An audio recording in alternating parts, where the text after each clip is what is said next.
तो इसको चुनौती कहना तो मैं नहीं कह सकता हूं, लेकिन हाँ संजीदगी से लड़ना ही चाहिए और अपनी बातों को अपने जनता के बीच में जाकर के पार्टी के द्वारा किए गए काम, सरकार के द्वारा किए गए काम, इन सब चीजों की जिक्र होनी चाहिए और वो बहुत तरीके से हम लोग कर रहे हैं।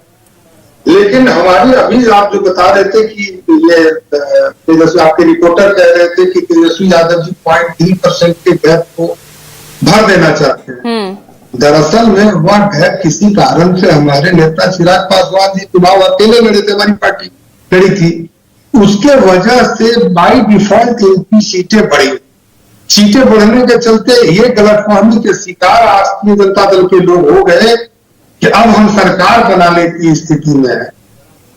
तो ये तो मान रहे हैं ना आप, ये तो मान रहे हैं कि आपकी वजह से डेंट तो पहुंचा था जेडीयू को, नीतीश कुमार को। बिल्कुल पहुंचा, इससे कहाँ इंकार किया जा सकता है। लेकिन आज के समय में अब ये देखिए कि हम लोग 5 दलों का गठबंधन बिहार में है, तो ये 3.3% का गैप तो अब उनका बढ़ के 8% का गैप हो गया। तो ये भरने का कहाँ सवाल होता है। दूसरी बात है कि जिस तरह से भारत सरकार के बजट में बिहार के लिए, विकास के लिए जितने धनराशि उपलब्ध कराए गए, आज बिहार के लिए आने वाला बजट में जितना हर एक तरह से समावेशी बजट आने वाला है, इन सब चीजों को देखिए और लगातार पिछले 19 वर्षों से बिहार का रफ्तार विकास का देख करके कहीं कोई टिकता नहीं है। और तेजस्वी यादव जी अनुभव की कमी के चलते बोलते हैं कि कोई नैरेटिव सेट करना चाहते हैं, मुझको पता नहीं है, लेकिन उनके किसी भी तरह के आरोप में कोई सच्चाई होता नहीं है। अब चूंकि महिलाओं के ऊपर में सबसे ज्यादा फोकस देश में सबसे पहले बिहार में हुआ और यही नीतीश कुमार जी के नेतृत्व में हुआ कि जब 50% आरक्षण महिलाओं को पंचायती राज में मिला तो आज महिलाएं समृद्ध हुई है अनेक तरह से। आज लड़कियां स्कूल जाने लगी, इसी नीतीश कुमार कार्यकाल में हुआ, जिसको आज पूरे देश में रोल मॉडल बना करके और ये पायलट प्रोजेक्ट इसको चलाया जा रहा है। और ये सब चीजों को ये बताते हैं कि आप हम घूम घूम के बोल रहे हैं, मेरी नकल सरकार करे। यानी पहले पूरा जातिगत समीकरण आपने बिठा लिया, आपका पूरा गठबंधन, आपने अपनी कैबिनेट की तस्वीर भी ऐसे तैयार कर ली, अब बजट के जरिए भी अब विपक्ष को फेल करने की तैयारी में आप दिखेंगे क्या? बजट किसी को फेल करने के लिए नहीं, हर बिहारी को पास करने के लिए बजट दिया जाता है तो उसके चेहरे पे मुस्कान आए, वहां के महिलाओं से, हमारी महिलाओं के चेहरे पे मुस्कान आए, उनकी समृद्धि हो, युवाओं के लिए कुछ रोजगार के अवसर आ जाए। तो ठीक मांगे रखी है ना फिर यहाँ पर तेजस्वी यादव ने। तेजस्वी यादव भी तो उन्हीं महिलाओं की, जो बूढ़े हैं, बुजुर्ग हैं, स्वास्थ्य को लेकर तो सही मांगे रख रहे हैं ना फिर तेजस्वी यादव भी।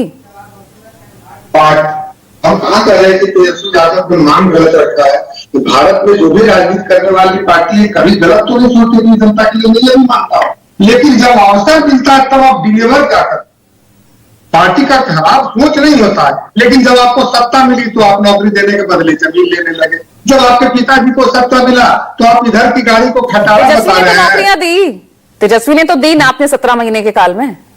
अब यही तो मैंने बताया ना कि अनुभव की कमी की वजह से तेजस्वी बोलते हैं कि उनका कोई नैरेटिव होता है। डिप्टी सीएम कहीं पे अगर नौकरी देने लायक होते हैं पूजा जी तो आप देखिएगा, बाकी बिहार की जनता समझती है कि डिप्टी सीएम कितने नौकरी दे सकते हैं और 17 महीना में उनको कितना अनुभव हो गया था।